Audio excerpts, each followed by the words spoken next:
Resistance. Resistance, like all other forces, emerges because there is a reason for it to emerge.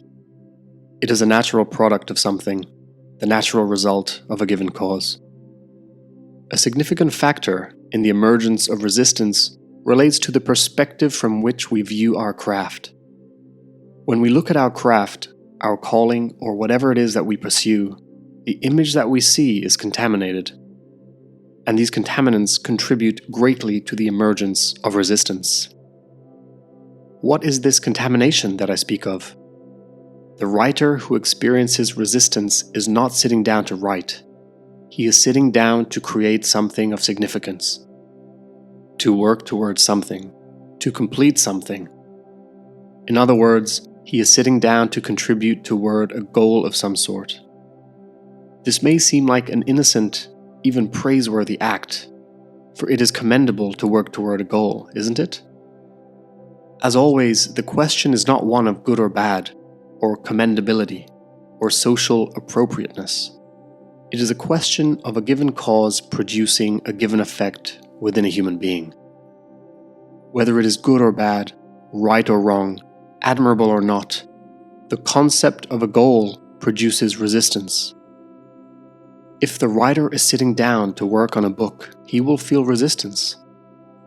Because the book is seen as a chore to be completed, a mountain to be climbed, a hurdle to be crossed, it will create resistance. If the act of writing is goal-less, ambition-less, and with absolutely no ulterior motive, resistance may not emerge at all. If the day's writing is seen as an exploration, perhaps resistance may not come. If the trip to the dance studio is seen as a necessity in order to practice for an upcoming performance, there will likely be resistance. If the trip to the dance studio is seen as a way in which to escape the world, perhaps resistance will not come. The more pure and uncontaminated the perspective of one's craft, the less likely it will be for the flower of resistance to bloom. The natural retort will be the following: if I don't work toward a goal, I will lose focus, and the goal will not be fulfilled.